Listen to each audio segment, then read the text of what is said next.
L'épisode 22 s'ouvre dans une atmosphère lourde d'inquiétude. Alors que Yamur se remet difficilement de l'agression qu'elle a subie, chacun tente de cacher ses propres émotions. Devin semble vouloir révéler à sa mère un secret important à son sujet, mais le moment n'est jamais le bon. Ménissé semble éviter la conversation, tandis qu'Aslan reste entièrement concentré sur une seule obsession, retrouver celui qui a détruit la vie de sa belle-sœur. Pendant ce temps, les proches d'Aslan échangent leurs premières hypothèses. Plus les indices s'accumulent, plus une évidence se dessine. Cette agression n'a rien d'un simple hasard. Tout semble avoir été soigneusement préparé. Les caméras de surveillance ont disparu, des traces ont été effacées, et quelqu'un a clairement voulu empêcher que la vérité éclate. L'inquiétude grandit. Qui pouvait organiser un tel piège? De son côté, Serra apprend que Yagmur ne serait pas morte après son agression. Devin tente de convaincre Aslan de laisser la justice suivre son cours. Elle espère éviter une nouvelle tragédie. Mais la colère d'Aslan est bien trop forte. Convaincu que les responsables finiront par échapper à la loi, il affirme qu'il réglera cette affaire à sa manière. Cette détermination inquiète profondément Devin, qui craint que la vengeance ne détruise définitivement celui qu'elle aime. Quelques instants plus tard, Devin essaie de parler avec Yamur afin de comprendre ce qui s'est réellement passé. Mais la jeune femme, encore profondément blessée, refuse de s'ouvrir. Derrière son attitude froide se cachent des années de souffrance et de solitude. Les blessures du passé semblent aussi douloureuses que celles du présent. Mais soudain, une information inattendue bouleverse l'enquête. Une caméra oubliée dans un commerce voisin aurait finalement enregistré une partie des événements. L'espoir renaît aussitôt. Aslan reçoit un appel confirmant que l'identité du suspect est peut-être connue. Sans perdre une seconde, il quitte les lieux pour découvrir la vérité. Quelques instants après, Echo demande à Aslan s'il y a du nouveau concernant l'agression, et ajoute que certaines vidéos ont été effacées, compliquant énormément l'enquête officielle. Malgré cela, Aslan refuse d'abandonner. Plus les preuves disparaissent, plus il est persuadé que quelqu'un de puissant cherche à protéger le véritable coupable. À la maison, Yamur reste enfermée dans sa douleur. Elle refuse de voir Echo et s'isole davantage, laissant ses proches impuissants face à son mal-être. Chacun tente de l'aider à sa manière, mais aucune parole ne semble capable d'apaiser sa souffrance. De son côté, chez les Soykans, Djelan souhaite rendre visite à Yamur pour lui apporter son soutien et demande à son oncle de parler à sa mère, mais à sa grande surprise Ibrahim lui dit que sa mère a bien fait, elle ne doit plus fréquenter Yagmur. Tolga intervient et dit à Djelan que son oncle a raison, cette femme ne fait qu'apporter des problèmes, celui qui vit mal, meurt des conséquences. Mais Djelan dit à Tolga qu'il dit de bêtises, Yagmur mérite-t-elle ce qui lui est arrivé à cause de son passé, et souhaite qu'il leur arrive la même chose à cause de leurs erreurs, mais ses proches s'y opposent fermement. Ibrahim demande à sa nièce si elle veut se faire des amis parmi les femmes bon marché, Djelan demande à Leila de dire quelque chose, mais celle-ci est perdue dans ses pensées.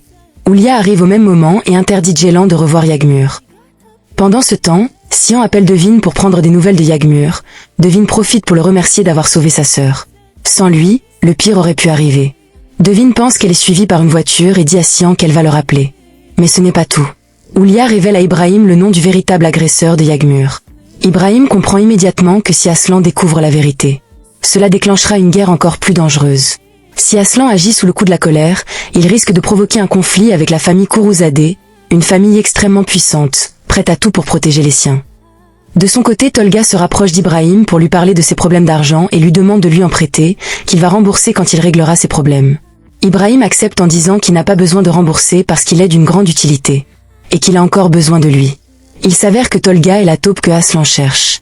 Il dit à Ibrahim qu'Aslan le surveille. Ibrahim lui dit qu'il a besoin que Tolga l'informe de tous les faits et gestes d'Aslan. Il profite clairement de la faiblesse de Tolga pour le manipuler. Pris entre la peur des représailles et les menaces qui pèsent sur lui, il se retrouve face à un choix impossible. Qui trahira-t-il finalement? Pendant ce temps, Aslan arrive enfin à l'endroit où l'attendent ses hommes. Tous savent qu'ils sont sur le point de découvrir l'identité de celui qui a sauvagement agressé Yamur. Devin arrive à son tour et exige de voir les images de la personne qui a battu sa sœur à mort. L'atmosphère devient étouffante lorsque les images de surveillance sont diffusées. En voyant le visage du suspect, le choc est immense. Plus personne ne doute de la gravité de cette affaire. Devin demande à Aslan s'il connaît cet homme. Il répond par l'affirmatif. Pendant ce temps, une scène plus légère apporte un court instant de répit. Une femme fait des recherches sur les premiers signes de sa grossesse avec enthousiasme. Pourtant, cette parenthèse de joie est rapidement interrompue par l'arrivée de Oulia et une nouvelle dispute familiale. Les tensions explosent, des accusations blessantes sont lancées et une jeune femme est violemment rejetée. Les blessures du passé continuent de diviser cette famille. Pendant ce temps, l'enquête révèle progressivement le véritable visage du suspect. Les hommes d'Aslan apprennent qu'une autre jeune femme nommée Hiram et amie de Yagmur, qui s'était opposée publiquement à Serrat quelques mois plus tôt, est morte dans des circonstances plus que suspectes. L'affaire aurait été étouffée et toutes les pistes mèneraient au même homme. Yamur l'aurait reconnue, ce qui expliquerait pourquoi elle est devenue sa nouvelle cible. Cette révélation glace tout le monde. Ils ne font plus face à un simple agresseur, mais à un individu considéré comme extrêmement dangereux. Face à cette vérité, Aslan laisse éclater sa colère. Pour lui, certains criminels ne méritent plus aucune seconde chance. Pourtant, Devin tente encore de le ramener à la raison. Elle lui rappelle que personne ne peut décider seul du destin d'un autre et que seule la justice doit punir les coupables. Malgré ses efforts, elle sent qu'Aslan s'éloigne de plus en plus de la voie qu'elle espère lui faire suivre. Quelques instants plus tard, une autre conversation entre Oulia et Sian révèle qu'il a volontairement laissé une preuve entre les mains d'Aslan. Tout semblait avoir été soigneusement préparé afin de provoquer sa réaction. Derrière cette stratégie se cacherait un objectif bien plus inquiétant. Si Aslan passe à l'action, une guerre ouverte entre deux familles puissantes pourrait éclater. Alors, Julia décide de prendre un énorme risque. Elle fait pression sur Sian en possession d'un lourd secret et le menace de révéler sa collaboration avec Devin si ses exigences ne sont pas satisfaites. Cette nouvelle manipulation pourrait bouleverser bien plus que prévu. De son côté, Devin refuse d'abandonner. Elle insiste pour que Yamur témoigne officiellement afin que les crimes du suspect soient jugés par la loi. Elle conserve précieusement la vidéo qui pourrait servir de preuve et tente encore de convaincre Aslan de réfléchir avant d'agir. Mais en observant son regard, elle comprend que ses paroles peinent à calmer la tempête qui gronde en lui. L'épisode atteint alors son point culminant.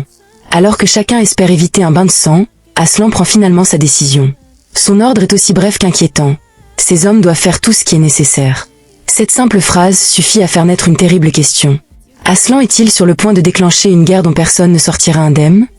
L'épisode continue sur une décision qui fait froid dans le dos. Après avoir ordonné à ses hommes de faire tout ce qui est nécessaire, Aslan poursuit son plan sans montrer le moindre signe d'hésitation. Pendant ce temps, Echo rend visite à Yagmur, profondément inquiet pour son état. Il tente de comprendre qui a pu lui faire subir une telle violence, multipliant les questions dans l'espoir de découvrir un indice. Pourtant, Yamur semble ailleurs. Son esprit reste prisonnier des souvenirs d'une soirée qui aurait dû être remplie de bonheur. Avec une immense tristesse, elle réalise que les petits moments simples qu'elle espérait partager ont été brisés par cette terrible agression. Cette douleur bouleverse son visiteur, incapable de trouver les mots pour l'apaiser. Pendant ce temps, les difficultés financières continuent de peser sur Tolga. Honteux de sa situation, il demande discrètement de l'aide à Leila. Sans hésiter, elle accepte de lui prêter l'argent dont il a besoin. Leila, qui était sur le point de lui parler de sa maladie, décide de ne plus lui révéler le véritable drame qu'elle traverse, préférant garder le silence sur son état de santé. Mais ce n'est pas tout. Les hommes d'Aslan poursuivent leurs préparatifs dans le plus grand secret. Leur organisation est minutieuse et chacun reçoit des consignes précises. Malgré tout, Turgut commence à douter.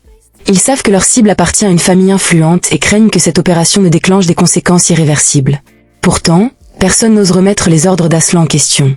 Pendant ce temps, Attila appelle Djelan pour prendre des nouvelles de Yagmur. Elle lui demande s'ils ont trouvé le coupable. Djelan répond non, son frère le cherche et ne l'a pas encore trouvé. Attila propose ensuite à Djelan de sortir afin de lui changer les idées, mais Djelan décline proposition. Contre toute attente, une nouvelle manœuvre se prépare dans l'ombre.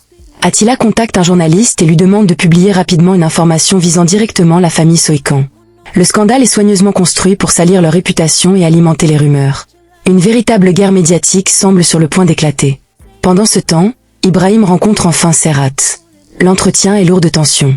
Ibrahim comprend que l'agression de Yamur pourrait provoquer une catastrophe et conseille vivement au jeune homme de disparaître avant qu'Aslan ne le retrouve. Selon lui, la peur est parfois la seule chose capable de sauver une vie. Pourtant, Serhat refuse de fuir.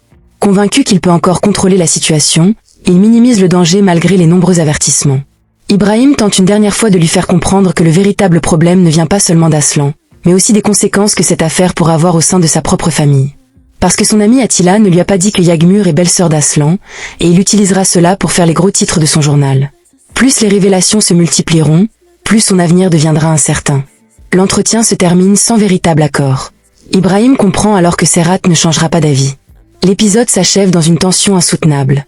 Alors qu'Attila ignore encore la visite qui se prépare, Serhat fonce vers lui avec une information capable de tout bouleverser. Arrivera-t-il à empêcher une tragédie, ou est-il déjà trop tard pour éviter l'affrontement qui menace d'embraser toutes les familles dans le prochain épisode ?